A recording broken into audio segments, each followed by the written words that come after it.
What happens when a neighborhood becomes so desirable that the people who spent generations building its identity can no longer afford to live inside it? That question sits underneath every single entry on this list. This is 12 New York City neighborhoods so expensive even locals are moving out, and every one of them follows the same arc. A place gets discovered, rent climbs faster than paychecks ever could, and the community that made the neighborhood worth discovering in the first place gets priced out of the exact streets they built. We've got a historic Black cultural capital where families with roots going back generations are being outbid on their own blocks. A converted industrial waterfront where a one-bedroom regularly clears $5,000 a month. A former freight rail line turned public park that single-handedly reshaped an entire neighborhood's property values. And at number 1, a neighborhood so synonymous with a specific culture that displacing its longtime residents doesn't just change a zip code, it erases an entire chapter of American cultural history in real time. None of this happens by accident, and none of it happens overnight. It follows the same quiet, predictable sequence in neighborhood after neighborhood. A wave of new interest, a jump in asking rents, a slow rotation of who can actually afford to stay, and eventually a completely different neighborhood wearing the same name. Let's get into it. Number 12, Windsor Terrace, Brooklyn. Windsor Terrace sits tucked right against Prospect Park, tree-lined blocks that still feel more like a small town than a borough of 2.5 million people. That charm is exactly the problem.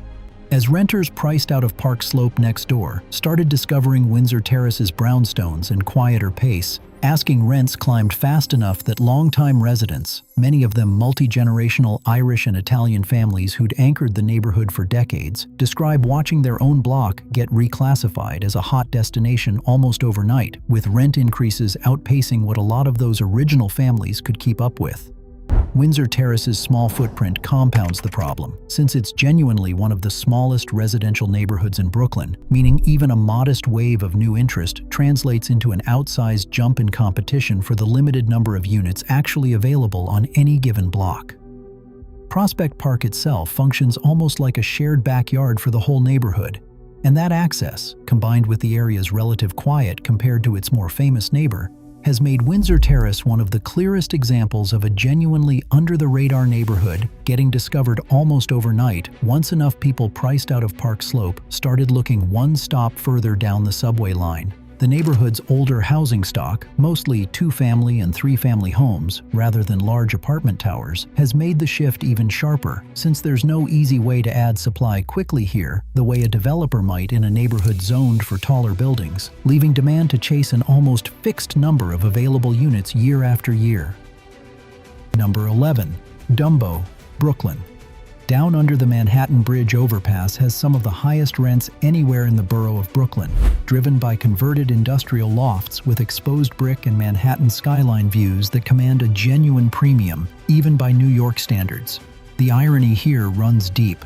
Dumbo's entire aesthetic identity, the raw warehouse spaces, the cobblestone streets, was built by the artists and manufacturers who occupied these buildings specifically because the rent was cheap and the space was industrial. Those same qualities are now the exact selling points driving rents high enough that almost none of the original tenants who gave Dumbo its character could afford to move in today. The neighborhood's small footprint compounds the problem too, since Dumbo covers only a handful of blocks squeezed between the Brooklyn and Manhattan bridges, meaning there's essentially no room for the neighborhood to expand its housing stock even if developers wanted to, keeping supply permanently tight against demand that keeps climbing every year.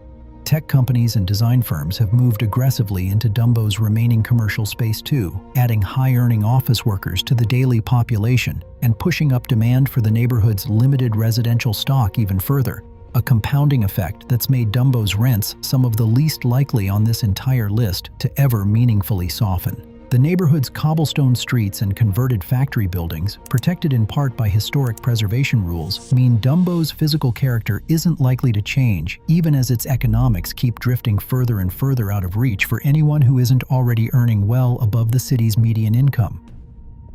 Number 10, Clinton Hill, Brooklyn. Clinton Hill sits right next to Fort Greene and has followed almost the identical trajectory over the past 2 decades. Historic brownstones and a strong sense of community pulling in a wave of newer, wealthier residents fast enough that longtime homeowners have found themselves sitting on properties worth many multiples of what they paid, while renters in the same buildings have watched their leases come up for renewal at numbers that simply don't match what the neighborhood used to cost.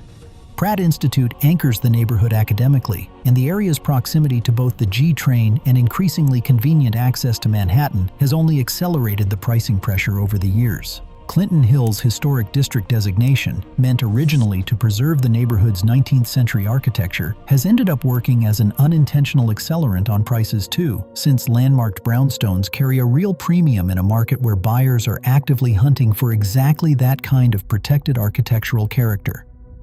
Walk these blocks today, and you'll see beautifully restored mansions that once housed working families now listing for sums that would have seemed absurd to the neighborhood's residents a generation ago. The neighborhood's proximity to both Fort Greene and downtown Brooklyn has made it something of a corridor effect too, absorbing overflow demand from 2 already expensive neighboring areas at once, a squeeze that's left Clinton Hill with almost none of the relative affordability it once offered as a slightly quieter alternative to its more famous neighbors. Number 9. Prospect Heights, Brooklyn. Prospect Heights sits directly beside the Barclays Center, and the arena's opening in 2012 triggered one of the most aggressive rounds of new luxury development anywhere in Brooklyn, reshaping a neighborhood that had spent decades as a quiet, moderately priced extension of Crown Heights and Park Slope.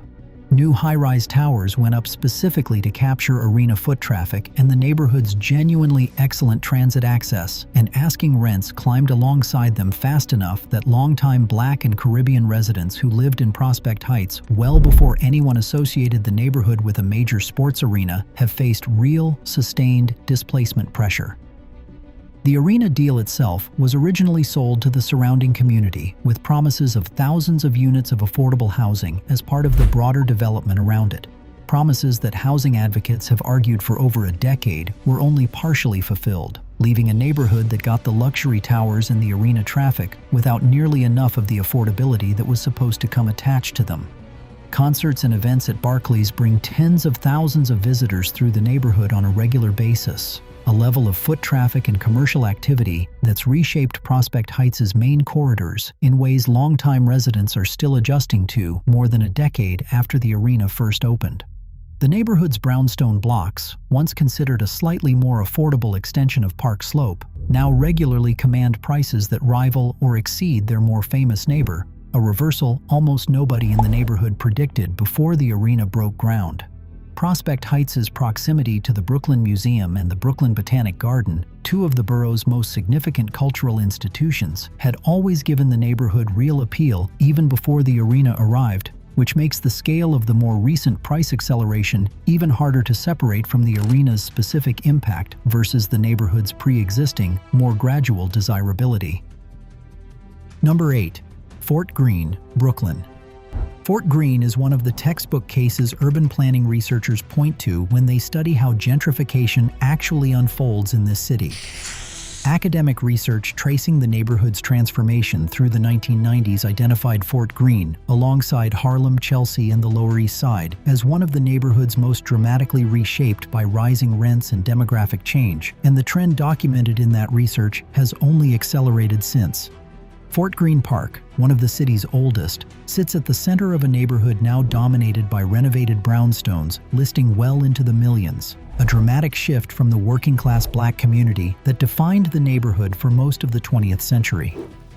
Spike Lee famously set several of his early films in Fort Greene specifically because it captured a certain era of Black Brooklyn life, and longtime residents have spoken openly about the strange experience of watching a neighborhood immortalized on film for its specific cultural identity get steadily repriced into something few of the people who lived through that era could still afford to call home. The Brooklyn Academy of Music, one of the oldest performing arts institutions in America, has anchored Fort Greene's cultural life for over a century and remains a genuine community fixture even now, sitting at an increasingly stark intersection between the neighborhood's deep institutional history and a real estate market that's left less and less room for the community that built that history around it. Fort Greene's brownstone stock is among the most architecturally significant in Brooklyn, with entire blocks designated as historic districts specifically to preserve buildings that, in practice, now function as some of the most exclusive real estate in the borough, a genuine tension between preservation and affordability that shows up in almost identical form across half the neighborhoods on this list. If any of this sounds like your own neighborhood, drop a comment when we wrap up and tell me how the rents changed where you live. And if you want to see how this pattern plays out across the rest of the city, subscribe, because this list is only getting more dramatic from here. Let's keep going. Number 7. Jackson Heights, Queens. Jackson Heights has spent years absorbing exactly the kind of pressure community organizers have long warned Queens about. An influx of new luxury high-rise construction across western Queens has pushed rents and property taxes up fast enough that small businesses have shut their doors, and longtime tenants have faced eviction pressure they simply couldn't out-earn. Jackson Heights has one of the most diverse immigrant populations of any neighborhood on Earth, and the displacement here has landed unevenly, hitting immigrant and working-class households hardest while newer, wealthier residents absorb the neighborhood's genuine cultural draw without necessarily bearing any of its rising cost. Jackson Heights is also home to one of the largest historic districts in the entire city, with garden apartment complexes from the 1920s and 30s that were originally built as genuinely middle-class housing, a designation that today reads almost like satire, given what units in those same buildings now command on the open market. Local organizers have spent years pushing for stronger commercial rent protections, specifically because so much of Jackson Heights' character lives in its small, family-run storefronts, businesses that often can't survive a lease renewal at market rate even when the residential tenants above them manage to hang on a little longer. What makes Jackson Heights especially difficult to watch change is how deliberately international the neighborhood was built to be from the start. Its garden apartment blocks, designed a century ago as a genuinely progressive housing experiment, now increasingly out of financial reach for the exact kind of diverse, working immigrant families that experiment was originally meant to serve. Number 6. Astoria, Queens. Astoria's transformation is one of the more visible ones in the entire borough, a neighborhood historically anchored by a massive Greek immigrant community that, over the past 2 decades, has watched waves of newer, higher-income renters arrive, chasing the neighborhood's genuine charm, its restaurant scene, and its relatively fast subway access into Manhattan. Longtime Greek-owned businesses along Ditmars Boulevard and 30th Avenue have closed at a noticeable clip as commercial rents climbed alongside residential ones, and community members have openly discussed watching a cultural anchor that took generations to build get diluted within the span of a single one. Astoria's relatively fast commute into Manhattan via the N and W trains has made it an obvious target for renters priced out of Manhattan entirely. And the neighborhood's genuinely excellent restaurant scene, built originally to serve its Greek and broader immigrant population, now functions as one of its biggest draws for exactly the newer residents whose arrival has made staying there so much harder for the community that built it. Astoria Park, one of the largest green spaces in Queens, and the neighborhood's genuinely striking waterfront views of the Manhattan skyline across the East River, have only added to its appeal over the past decade, turning what was once considered a relatively affordable alternative to Manhattan into a destination increasingly priced like an extension of it. Astoria's beer garden culture, another piece of its immigrant heritage, originally German rather than Greek, has become another draw for the exact demographic driving up rents, a strange loop where the neighborhood's layered immigrant history keeps getting repackaged as lifestyle branding for renters who had no part in building it. Astoria's Greek Orthodox churches and social clubs, once the undisputed anchors of neighborhood life, now operate alongside a growing roster of upscale wine bars and boutique fitness studios, 2 versions of the same handful of blocks existing side by side in a way that longtime residents describe as increasingly surreal to witness in real time. Number 5. Long Island City, Queens. LIC has had, without much competition, the most dramatic physical transformation of any neighborhood in Queens over the past 15 years, its skyline going from a handful of industrial buildings to one of the fastest-growing clusters of luxury residential towers anywhere in the country. That growth was originally sold to the neighborhood as a win for affordability, more supply meaning more options. In practice, the new luxury stock has repriced the entire surrounding area, and longtime residents in the neighborhood's older, more modest buildings have found themselves squeezed between rising rents in their own units and a completely transformed skyline that offers them very little of the actual affordability the boom was supposed to deliver. Amazon's brief, high-profile flirtation with placing a second headquarters in Long Island City back in 2018, before the company withdrew amid local backlash, is still referenced by longtime residents as the moment the neighborhood's trajectory became impossible to ignore. Even after the deal itself fell through, the development pressure it triggered never really slowed down. LIC's transformation has also fundamentally changed the neighborhood's daily rhythm, turning what used to be a quiet, largely industrial pocket of the city into a genuine evening and weekend destination, with waterfront parks and a growing restaurant scene that draws visitors from across the borough, all of which keeps adding upward pressure on rents that show almost no sign of leveling off. What's especially striking about LIC is the pace, not just the scale, of the change. Neighborhoods usually gentrify over a decade or two, but large parts of this one transformed in closer to 5, a speed that left almost no time for policy or infrastructure to catch up with what the market was doing on its own. Number 4. The East Village, Manhattan. The East Village has become one of the most in-demand corners of downtown Manhattan, a genuinely remarkable turn for a neighborhood that spent much of the 20th century as one of the city's most affordable, most countercultural corners, home to generations of artists, punks, and immigrant families who could never remotely afford it today. The bohemian identity that still gets marketed heavily in East Village real estate listings was built by exactly the kind of low-income creative population that current asking rents have made functionally impossible to sustain, leaving a neighborhood that sells its gritty reputation while pricing out almost anyone who could have actually created that reputation in the first place. Tompkins Square Park, once a flashpoint for clashes between longtime residents and police during the neighborhood's rougher decades, now sits surrounded by some of the priciest walk-up apartments in Lower Manhattan, a physical reminder of just how completely the neighborhood's economics have flipped over the past 30 years. St. Mark's Place, once the beating heart of the neighborhood's punk and countercultural scene, now hosts a rotating cast of chain retail and tourist-facing businesses that longtime residents describe as almost unrecognizable compared to what the same 3 blocks looked like even a generation ago. Community gardens scattered throughout the neighborhood, many of them started by residents reclaiming vacant, city-owned lots during the neighborhood's roughest years in the 1970s and 80s, remain some of the only physical holdouts of that earlier era. Small green pockets surrounded on every side by buildings that now rent for sums the garden's original founders could never have imagined. Number 3. The Financial District, Manhattan. FID has quietly become one of the most sought-after residential corners of the entire city, driven largely by a wave of office-to-residential conversions, turning former commercial towers into luxury apartments in one of the most historically non-residential corners of the entire city. That conversion trend has been pitched publicly as a solution to the housing shortage, adding meaningful new supply to a borough desperate for it. What it's mostly delivered so far is luxury product at luxury prices, doing very little to address affordability for the working-class households who service the neighborhood's offices, restaurants, and hotels, but increasingly can't afford to live anywhere near them.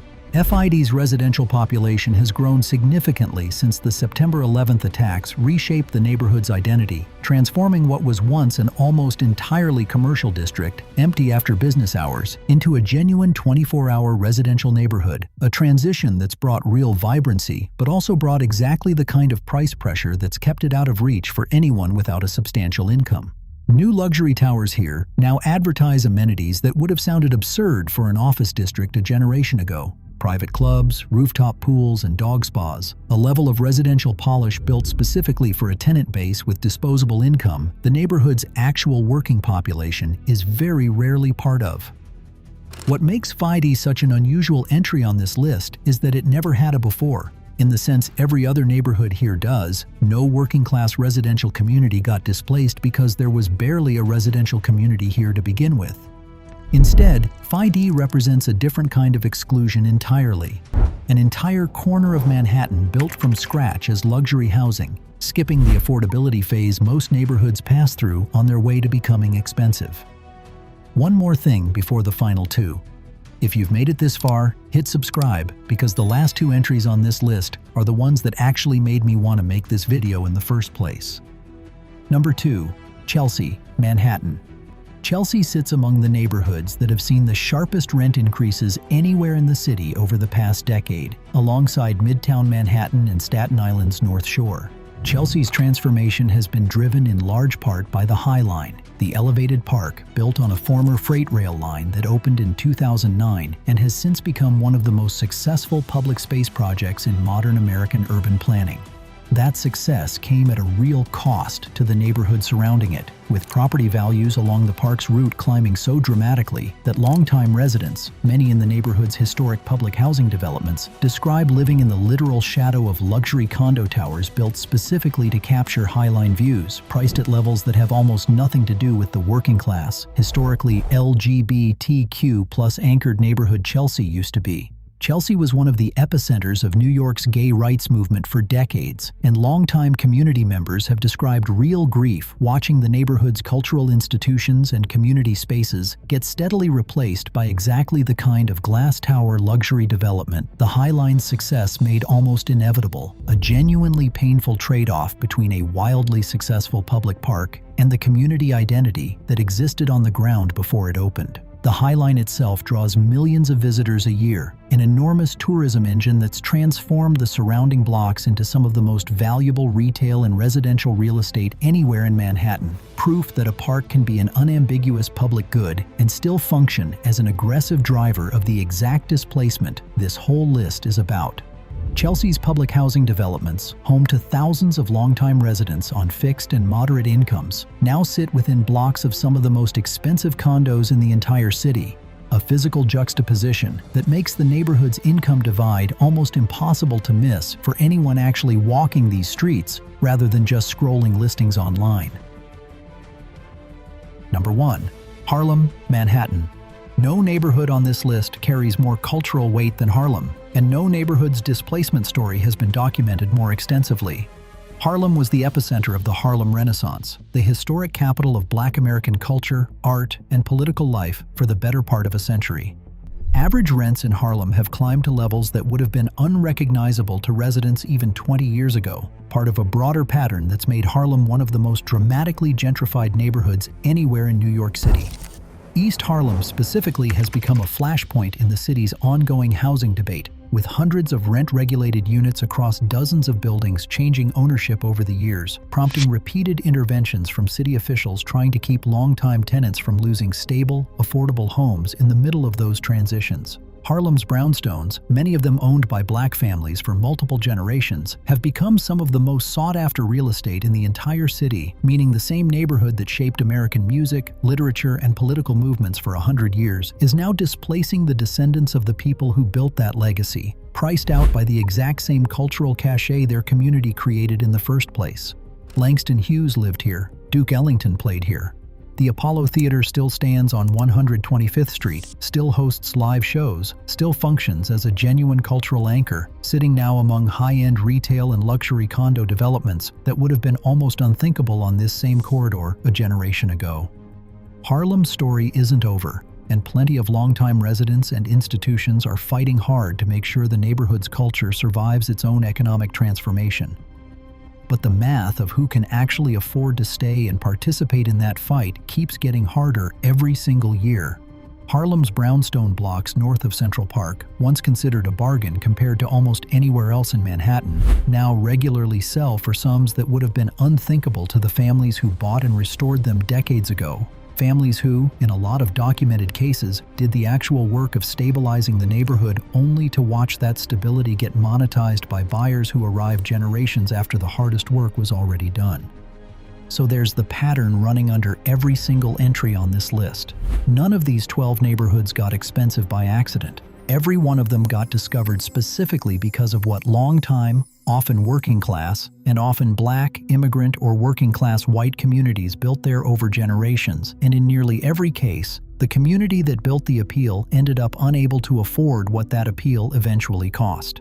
That's not really a story about real estate. It's a story about who gets to stay in the city they helped build, and in a lot of these 12 neighborhoods, the answer keeps being fewer and fewer of the people who actually built it. There's no clean solution sitting at the end of this video, and I'm not going to pretend there is one. Rent regulation, new construction, community land trusts, every proposed fix has real trade-offs and real critics, and the 12 neighborhoods on this list remain the live experiment for all of them at once. What's actually happening on the ground in each of these places is simpler and harder to argue with than any policy debate, though. Real people, in real apartments, getting priced out of the exact communities their families spent generations building, one lease renewal at a time. This isn't a story that ends when this video does either. Every one of these 12 neighborhoods is still moving through the same cycle right now, at different speeds, and the version of each of them that exists a decade from now will almost certainly look even less like the neighborhood that made it worth watching in the first place. If this video helped you understand what's actually happening in your own neighborhood or one you're thinking about moving to, subscribe, because I break down the real economics behind New York's neighborhoods every single week. And drop a comment telling me if you've watched one of these 12 change in your own lifetime. I'll see you in the next one.